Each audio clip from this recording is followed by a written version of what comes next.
Ce journal vous est offert par DACO SARL, société d'expertise comptable et de fiscalité.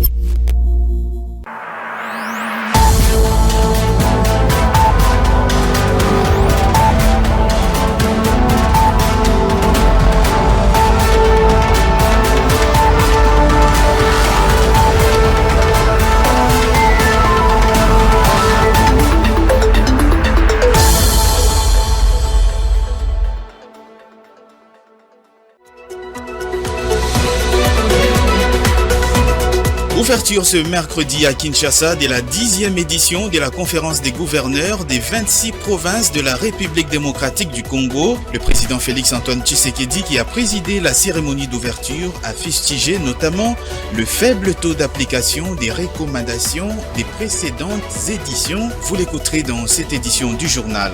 Et puis la République démocratique du Congo accueille la première édition de la table ronde des ministres africains du secteur de l'enseignement. L'objectif, c'est notamment relever le défi de l'enseignement, de la formation technique et professionnelle. Les détails à suivre dans cette édition du journal.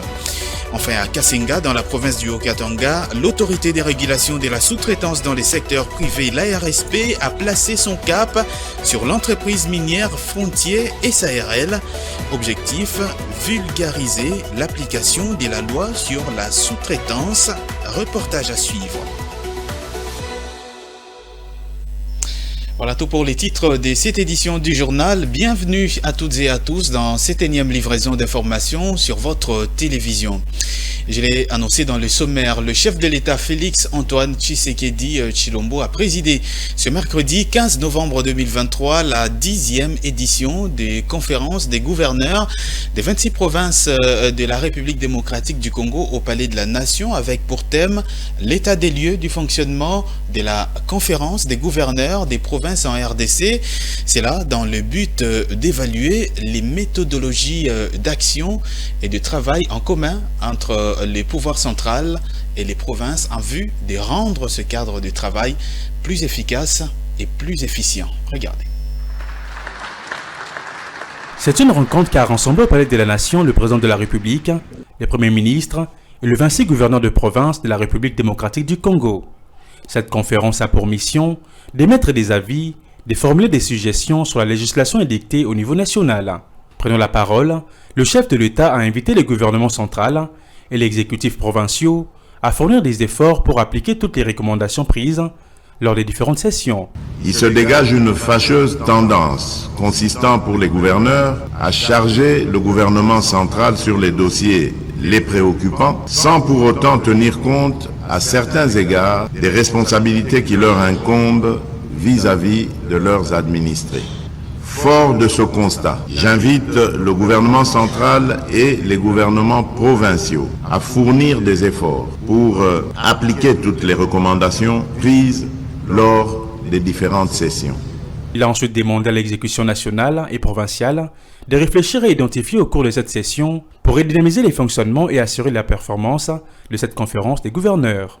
Fort des constats portant sur le manque d'efficacité et de pertinence continue dans la conférence des gouverneurs de province, il nous revient au cours de cette 10e session de réfléchir et d'identifier les voies et moyens pour redynamiser son fonctionnement et assurer sa performance. Et donc, pour clore mon propos, je vous exhorte à envisager toutes les mesures propices à l'amélioration de la gouvernance au sein de nos provinces. Il s'est dénoté que cette conférence des gouverneurs participe à la consolidation, à l'unité, la paix, la solidarité nationale, ainsi qu'à l'harmonie entre le pouvoir central et les provinces, mais également entre les provinces.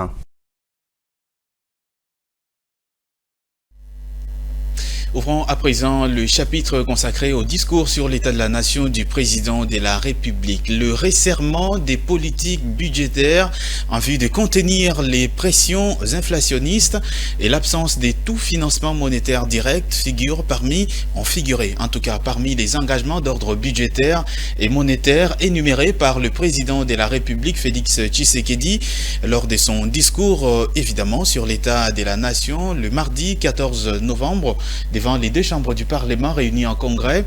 Le chef de l'État veut davantage assainir les finances publiques en RDC. On l'écoute.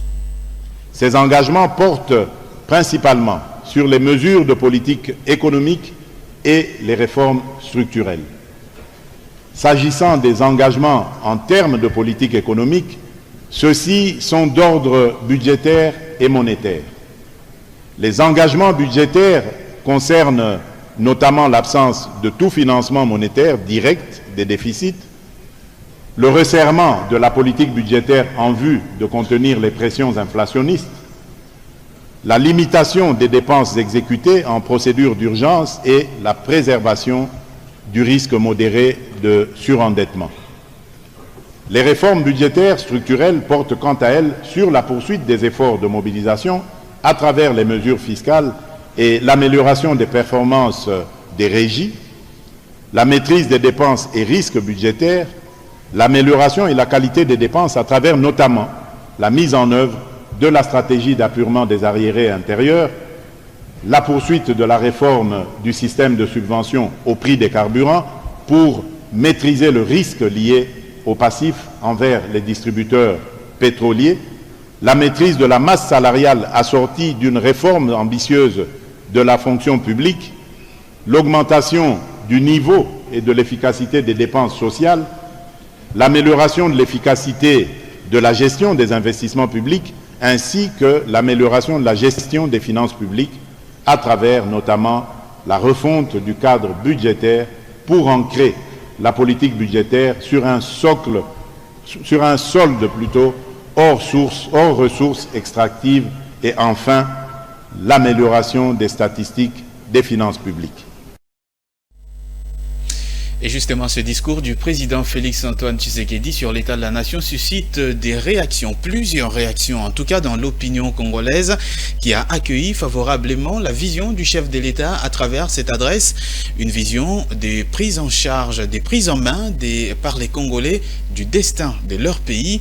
Rien ne peut être décidé du Congo sans le Congo, avait notamment martelé le président de la République. Recevez ce reportage de Claude Kungou et Eddie Boma. Rien ne peut être décidé du Congo sans le Congo. Cette déclaration du président de la République devant les deux chambres réunies en congrès a suscité une vive ovation dans la salle de l'hémicycle, tout en retenant la particulière attention de tous les Congolais. Elle traduit ainsi implicitement l'engagement de tous les Congolais et de leurs dirigeants à prendre le destin du pays entre leurs mains. Cela tant sur les plans sécuritaires qu'économiques. Moi, je pense que par rapport à l'analyse, si je peux faire intervenir par rapport à ce que le chef d'État a dit, je pense qu'il a totalement raison. Je pense que nous, les Congolais, il est temps qu'on se prenne en charge. Je pense que le papa Tshisekedi, de son âme, il avait même prédit ça.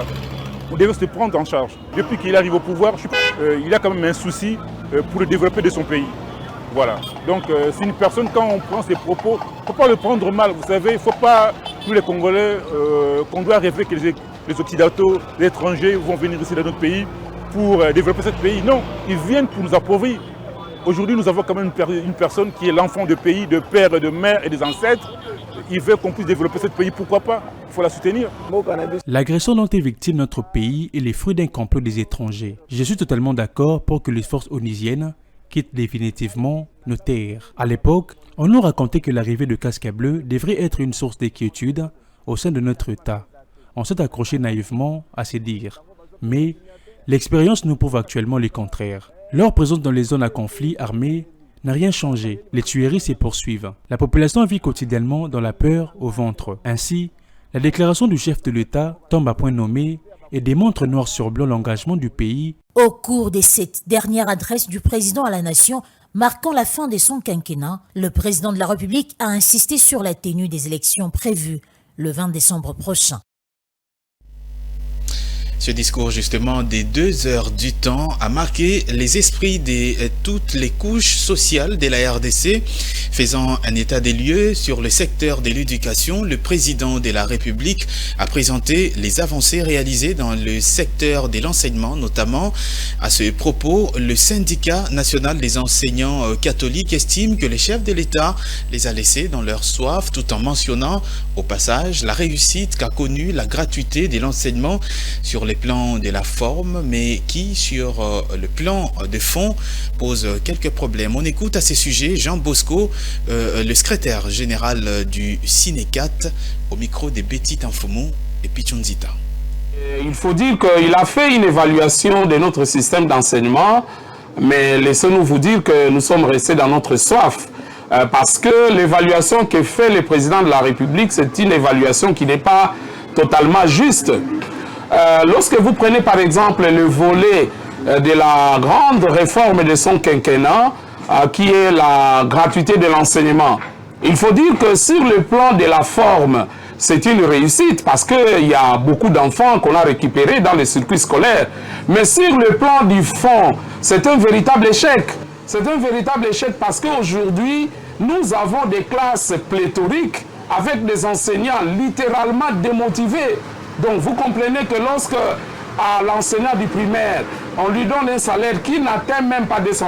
Le chef de l'État a parlé d'un minimum de $400, mais je crois là, il focalisait l'attention sur l'enseignant des villes de Kinshasa, des grandes villes. L'enseignant qui est dans les territoires, et c'est là où nous avons plus d'enseignants. Là-bas, l'enseignant n'atteint même pas $150.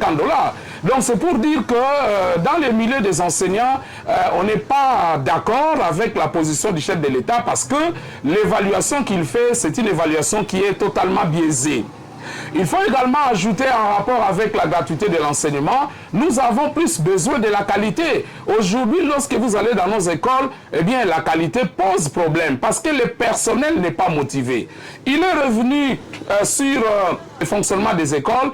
C'est vrai, là, il faut dire qu'il y a eu quand même un pas qui a été franchi. Il y a des écoles qui perçoivent, notamment les écoles primaires, qui perçoivent suffisamment de moyens pour le fonctionnement. Mais ce n'est pas toujours ce qui permet aux écoles de pouvoir très bien fonctionner. Venons-en maintenant à cette information, je l'ai annoncé dans le sommaire, la République démocratique du Congo accueille depuis le mardi 14 novembre la première table ronde justement des ministres africains du secteur de l'enseignement. L'objectif poursuivi par ces assises, c'est notamment de relever le défi de l'enseignement, de la formation technique et professionnelle. Et c'est le Premier ministre congolais Jean-Michel Sama Lukonde qui a lancé officiellement les travaux de ce forum qui va réunir pendant 3 jours les experts de tous les horizons d'Afrique. En présence de plusieurs invités venus de tous les horizons et ministres africains, le chef du gouvernement congolais a tenu d'abord à circonscrire le cadre dans lequel ce forum s'organise dans son pays. Cela intervient bien évidemment dans le contexte où son gouvernement est engagé dans une série de réformes dans le domaine de l'enseignement en général et de la formation professionnelle et l'apprentissage de métiers en particulier. Ce sur quoi il est revenu dans son allocution pour la circonstance. Ces premières assises regroupant des experts venus d'Afrique et d'ailleurs auront l'avantage de jeter les bases de réflexions fondées sur des fructueux échanges, des vents débouchés, entre autres, sur la matérialisation du réseau africain de cadres de certification de l'enseignement et la formation technique et professionnelle. Grâce aux orientations et décisions qui découleront de ces travaux, l'Afrique pourra relever les multiples défis auxquels il fait face, notamment la mobilité des apprenants et des formations, la fixation des équivalences de titres et la connectivité des institutions de régulation. Tout à fait autre chose dans ce journal, le renforcement de la coopération économique bilatérale entre la RDC et la Corée du Sud. C'est le thème au cœur des échanges entre le Premier ministre Jean-Michel Sama Lukonde et une importante délégation de la Corée du Sud conduite par le président de l'Agence coréenne de la coopération internationale, KOICA en sigle. Cette rencontre s'est surtout tenue en marge des 60 ans d'existence des relations bilatérales au bon fixe entre les deux États. Une coopération sanctionnée par une enveloppe totale de 120 millions de dollars américains en termes de dons et assistance en faveur de la RDC. On écoute à ce propos le président de la KOICA faire la restitution de la rencontre.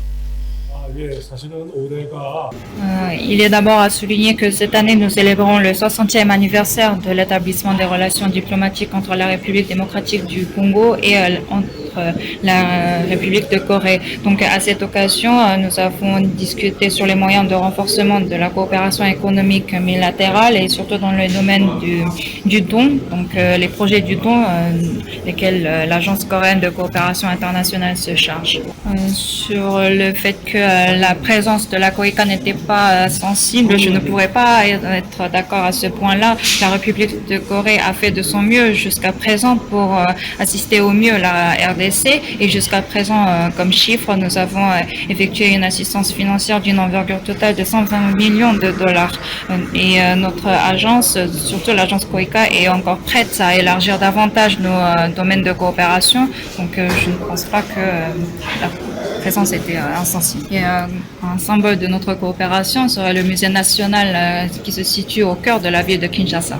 En effet, nous avons émis un papier sur lequel nous expliquons des propositions, mais nous comptons pouvoir coopérer davantage avec la partie congolaise, surtout dans le domaine de l'énergie durable pour augmenter son efficacité, ainsi que le renforcement des capacités administratives et bien évidemment le renforcement des services sociaux de base. Le directeur général de l'ARSP poursuit avec sa politique de vulgarisation de la sous-traitance partout en RDC. Cette fois-ci, il a placé le cap sur la société minière Frontier SARL, une société située dans le territoire des Sakania, dans la province du Haut-Katanga. Sur place, il est revenu sur l'importance des mesures d'application de la loi sur la sous-traitance, une loi qui met en avant l'entrepreneur congolais dans chaque activité secondaire des sociétés principales. Située dans le territoire des Sakania, à la province du Haut-Katanga, la société minière Frontier SARL a reçu ces jours le DG de l'autorité de régulation de la sous-traitance dans le secteur privé, Miguel Katem Kachal et sa suite, composé des OPJ ainsi qu'un échantillon des entrepreneurs venus de quelques provinces du pays pour l'accompagner dans cette mission de contrôle des comptes d'envergure. Au cours de cet entretien, celui que l'on considère comme étant défenseur des intérêts des sous-traitants est revenu sur l'importance des mesures d'application de la loi sur la sous-traitance qui valorise l'entrepreneur congolais dans chaque activité secondaire des sociétés principales. Une action soutenue à bras le corps par le chef de l'État congolais qui souhaite à tout prix voir la création de la vraie classe moyenne dans son pays. Nous n'étions pas au courant de beaucoup de choses concernant la sous-traitance. Nous apprécions beaucoup le travail, le pragmatisme de M. Miguel, le DG de la RSP, dans ce qu'il est en train de faire. Il est vraiment en train de concrétiser la vision du chef de l'État, de faire des sous-traitants congolais ou de faire des Congolais des millionnaires. Le chef de l'État choisit la personne qu'il faut à la place. Celle qui sait descendre au niveau des démunis que nous étions oubliés. Et il a fallu quelqu'un qui a un sens de détermination, comme M. Miguel. Nous sommes très heureux d'accompagner l'excellence dans son contrôle. Tout s'est très bien passé. Nous voyons que les entrepreneurs sont vraiment mis de l'avant et les choses se passent vraiment très bien. Nous avons fait la visite avec lui et nous entrons dans ces entreprises maintenant. Le Congo va de l'avant et les entrepreneurs vont de l'avant. Alors, je dirais encore merci. Merci à notre président de la République d'avoir mis en avant ces projets. Alors nous sommes derrière lui et que le Congo aille encore de l'avant. Le directeur général de l'ARSP inscrit la démarche de ses activités dans la droite ligne de la vision du premier citoyen congolais qui tient à valoriser l'entrepreneuriat congolais. Ouverte depuis le 13 novembre dernier à Bruxelles, la semaine européenne des matières premières se poursuit. La République démocratique du Congo y est représentée par son ministre en charge de l'économie nationale, le VPM Vital Kamerhe. Dans cet événement annuel organisé par la Commission européenne, le représentant de la RDC a réitéré l'engagement du gouvernement congolais à mutualiser les efforts avec l'Union européenne justement pour développer une véritable industrie de transformation locale des minerais. Regardez. Ces assises sont focalisées sur le politique et des initiatives dans le domaine de matières premières et fournissent un aperçu des activités en cours de l'Union européenne dans ces secteurs. Les participants à ces assises traitent également de la loi sur les matières premières critiques et des sujets liés aux matières premières stratégiques, aux partenariats internationaux et bien d'autres.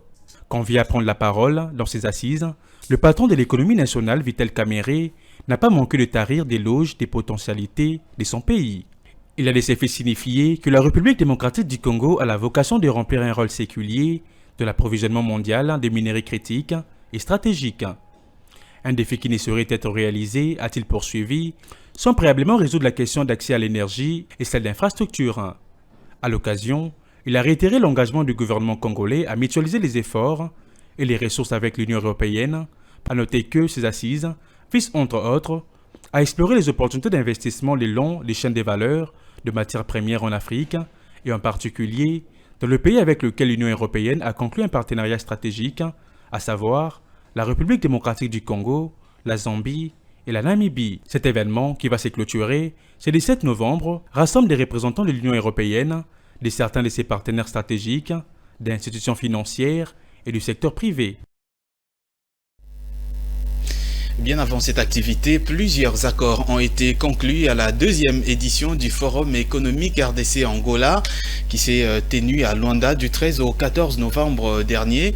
Il s'agit principalement des accords de renforcement des coopérations économiques entre les deux pays. Les gouvernements de ces deux pays, justement, se sont ainsi convenus, entre autres, sur la facilitation de l'octroi des visas aux opérateurs économiques, mais également sur le développement des infrastructures transfrontalières, à l'instar des chemins de fer. Fulgence Milaï pour les commentaires. Un communiqué conjoint a sanctionné les travaux de la deuxième édition à ces forums économiques qui a réuni le gouvernement congolais et angolais. Les deux parties sont tombées d'accord sur plusieurs recommandations dans le cadre du renforcement de la coopération économique mutuellement bénéfique pour le développement de différents secteurs au profit de leur population. Concrètement, les deux pays ont convenu de faciliter l'octroi des visas aux opérateurs économiques. Cela rentre dans le cadre de la mise en œuvre de l'accord commercial signé entre les deux pays et depuis octobre 2021. S'agissant des opérations conjointes d'inspection et des contrôles aux frontières communes, les deux parties se sont engagées à lutter de manière drastique contre la fraude à l'importation et à l'exportation aux frontières communes et à coopérer pour éliminer la contrebande. Dans la même logique, ils se sont mis d'accord pour le développement des infrastructures transfrontalières, y compris les chemins de fer, les routes, les voies navigables. Il importe de mentionner également que les participants aux ces assises se sont accordés sur la nécessité d'améliorer la compétitivité des industries locales. Pour rappel, la deuxième édition du Forum économique RDC-Angola était placée sous le thème « Partenariat économique pour une croissance partagée ».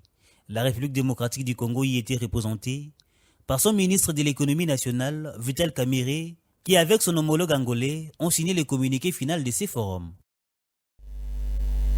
Ouverture ce mercredi 15 novembre de la Semaine mondiale de l'entrepreneuriat. C'est l'Agence nationale du développement de l'entrepreneuriat congolais, ANADEC, en sigle, qui a lancé cet atelier dans le but notamment de rassembler les entrepreneurs congolais pendant une semaine, soit du 15 au 21 du mois en cours, autour des principaux produits dans lesquels ils investissent. L'activité s'est déroulée dans la maison de l'entrepreneuriat, ici à Kinshasa. Philo Chiloba et Jéresto Tété. Ils sont venus nombreux répondre à cet appel. Parmi eux, les hommes, femmes et jeunes épris d'esprit entrepreneurial, mais également motivés par le désir d'exposer leurs produits. Un engagement qui croise les attentes des organisateurs de cet atelier. Pour les organisateurs, l'objectif c'est de promouvoir la classe entrepreneuriale du pays. C'est une semaine ou une petite période qui est une première en RDC à Kinshasa et puis une première que ça se passe à la maison de l'entrepreneuriat. C'est notre maison, nous entrepreneurs. Alors, pourquoi mettre en avant cette semaine? Nous passons il y a quelques semaines du mois de l'entrepreneuriat en RDC et puis la journée de l'entrepreneuriat arrive. Bon, c'est pour dire quelque part que venez encore une fois pour que nous puissions vous initier, pour que vous puissiez vous éclater, que vous nous disiez ce que vous pensez sur l'entrepreneuriat, vous qui êtes porteurs de projets. Parce que cette maison, c'est pour les porteurs de projets et on peut les assister, on peut les aider en tout cas à faire aboutir leurs projets. La coordonnatrice nationale de la Cité des Gloires, Aimé Bakatouambamba, à la tête d'une fondation qui co-organise cette activité, a appelé pour sa part tous les entrepreneurs intéressés par l'activité à rehausser de leur présence et à venir faire valoir les fruits de leur créativité. Quand on est ensemble, on a la possibilité de bénéficier aussi de l'expérience de l'autre. Il y a plusieurs personnes et dans divers domaines. Donc ça permet aussi aux entrepreneurs moyens d'accroître aussi leur niveau. Cette activité est la première de grandes envergures organisée après l'inauguration de cette maison de l'entrepreneuriat le 30 octobre dernier par le président de la République, Félix Tshisekedi Tshilombo. Un mot de culture dans cette édition du journal. Une bonne partie des recettes qui proviendront de la campagne Rumba Forever sera directement versée au Fonds national des réparations des victimes des violences sexuelles liées au conflit et autres crimes contre la sécurité de l'humanité, FONAREV en sigle, pour assister les victimes du conflit dans l'Est de la RDC. C'est ce qui ressort du point de presse tenu ce mercredi 15 novembre à l'occasion du lancement officiel de la Rumba Forever ici à Kinshasa. Juvette Mbelou. Lors de cette cérémonie de sortie officielle marquant le lancement de la Rumba Forever, Amadou Ndjabi, le patron de Mansa Musique RDC et initiateur de ce projet, a indiqué qu'une partie de recettes de la production sera versée au Fonds national de réparation des victimes de violations sexuelles dans la partie est du pays pour soutenir les victimes des atrocités dans cette partie du pays. Ce avant de revenir sur l'objectif principal de la Rumba Forever. Notre pays traverse aujourd'hui un moment particulier avec nos sœurs et à l'Est, les victimes de pires atrocités. C'est pourquoi Mansa RDC a décidé de reverser une partie des recettes de cette production à FONAREV, les Fonds national de réparation des victimes de violations sexuelles liées au conflit. Présent à cette cérémonie, le représentant de l'UNESCO a profité de cette occasion pour inviter les uns et les autres à préserver la rumba congolaise comme un acquis culturel. De la rumba en tant que patrimoine immatériel de l'humanité n'est pas seulement une distinction, c'est un appel à l'action. Cette reconnaissance témoigne d'une responsabilité partagée dans la protection et dans la promotion de la rumba congolaise. On prépare à cette cérémonie du lancement de la Rumba Forever, Weranson, Manda Chante, Claudia Bakissa ainsi que d'autres artistes. Pour rappel, la rumba congolaise a été inscrite sur la liste représentative des patrimoines culturels immatériels de l'humanité depuis le 14 décembre 2021.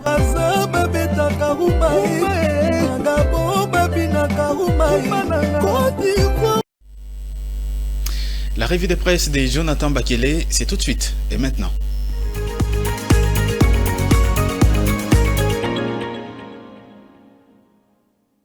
Bienvenue à toutes et à tous dans cette revue de presse économique sur Ecofin Télévision.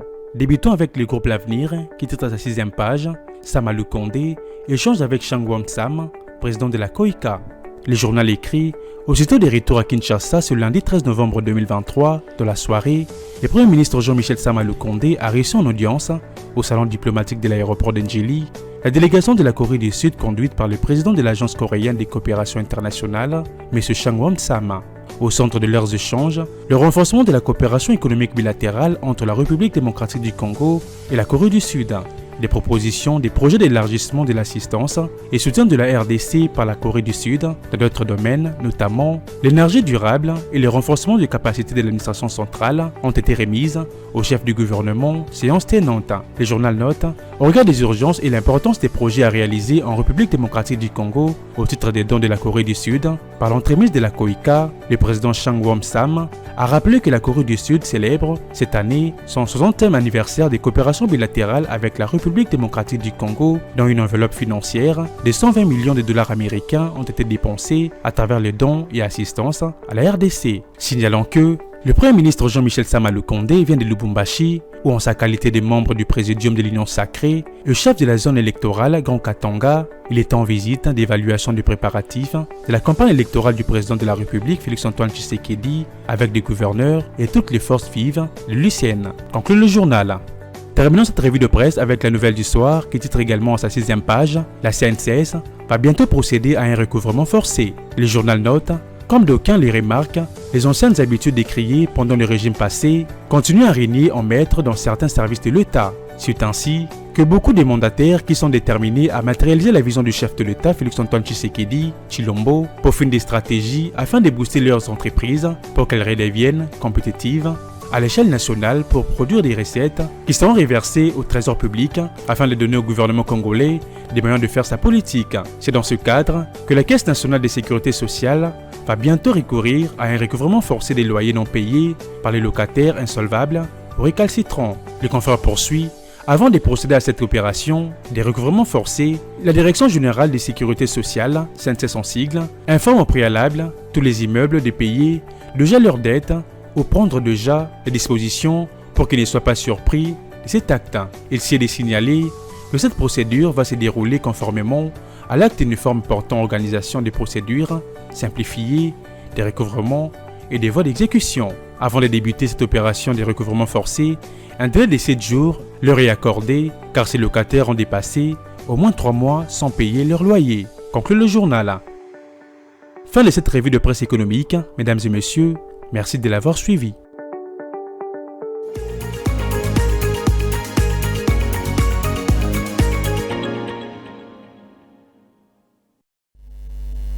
Et voici tout de suite le rappel des titres de cette édition du journal. Ouverture ce mercredi à Kinshasa de la 10e édition de la conférence des gouverneurs des 26 provinces de la République démocratique du Congo. Le président Félix-Antoine Tshisekedi, qui a présidé la cérémonie d'ouverture, a fustigé notamment le faible taux d'application des recommandations des précédentes éditions. Vous l'avez écouté dans ce journal. Et puis la République démocratique du Congo accueille la première édition de la table ronde des ministres africains du secteur de l'enseignement. L'objectif, c'est notamment relever les défis du secteur de l'enseignement, de la formation technique et professionnelle. Enfin, à Kasenga, dans la province du Haut-Katanga, l'autorité de régulation de la sous-traitance dans les secteurs privés, l'ARSP, a placé son cap sur l'entreprise minière Frontier SARL. Objectif, vulgariser l'application de la loi sur la sous-traitance.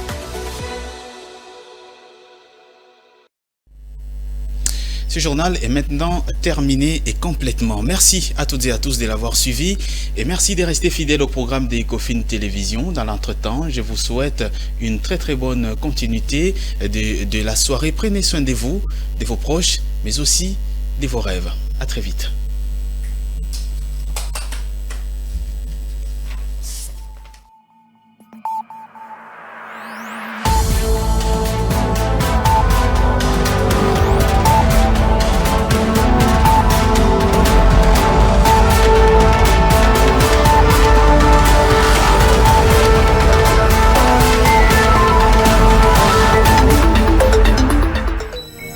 Ce journal vous a été offert par DACO SARL, société d'expertise comptable et de fiscalité.